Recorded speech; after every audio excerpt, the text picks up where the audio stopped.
செய்தார்.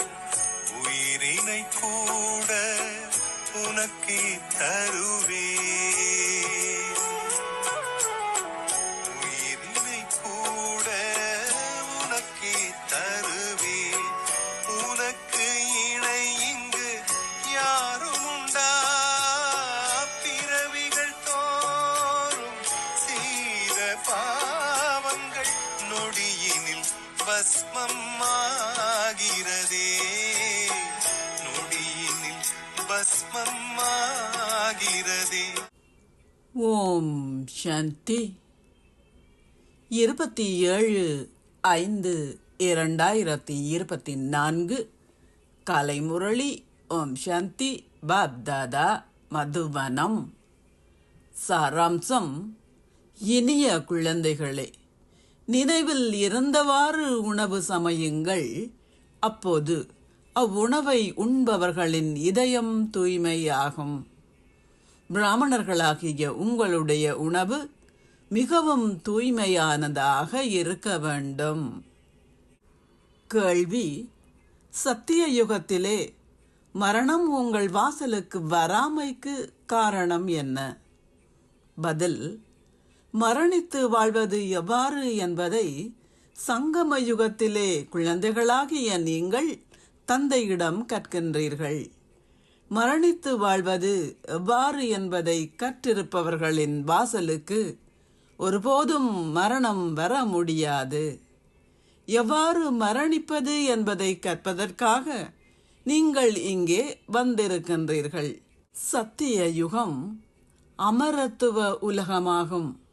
அங்கே எவருக்கும் மரணம் வர முடியாது.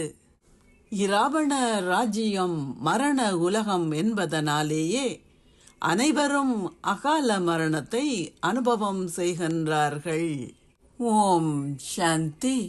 தாரணைக்கான சாராம்சம்: 1. பந்தனத்தில் இருந்து விடுபட்டு முன்னேறி செல்ல வேண்டுமாயின் உங்கள் புத்தியை ஞானம் நிறைந்ததாக ஆக்குங்கள். மாஸ்டர் ஞான கடல் ஆகி சுய தரிசன சக்கரத்தை சுழற்றியவாறே நினைவில் நிலைத்திருங்கள். 2. உறக்கத்தை வென்றவர்களாகி நினைவின் மூலமும் சேவையின் மூலமும் சக்தியை சேமியுங்கள். வருமானத்தை ஈட்டிக் கொள்வதில் ஒருபோதும் சோம்பல் அடையாதீர்கள். தூங்கி விழாதீர்கள். ஆசீர்வாதம்: இறை குடும்பத்தின் அன்பு விதைகளை உலகில் விதைக்கின்ற உலக சேவையாளர் ஆகுவீர்களாக. உலக சேவை செய்கின்ற குழந்தைகளாகிய நீங்கள் இறை குடும்பத்தின் அன்பு விதைகளை உலகில் விதைக்கின்றீர்கள். ஒருவர் ஆஸ்திகராக அல்லது நாஸ்திகராக யாராக இருப்பினும் அலௌகீக அன்பினதும் இறை அன்பினதும் சுயநலமற்ற அன்பினதும் அனுபவத்தை அனைவருக்கும் கொடுப்பதே விதைகளை விதைப்பதாகும். இந்த விதைகள் இயல்பாகவே ஒத்துழைப்பு என்ற மரத்தை வளர்க்கின்றன.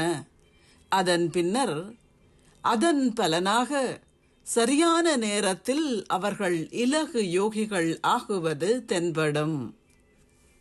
சில பழங்கள் விரைவாகவும் வெளிப்படும், ஏனையோர் தத்தமது நேரத்தில் வருவார்கள்.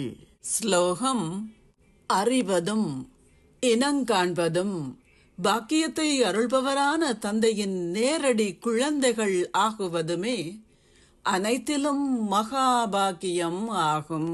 ஓம் சாந்தி. நன்றிகள் பாபா.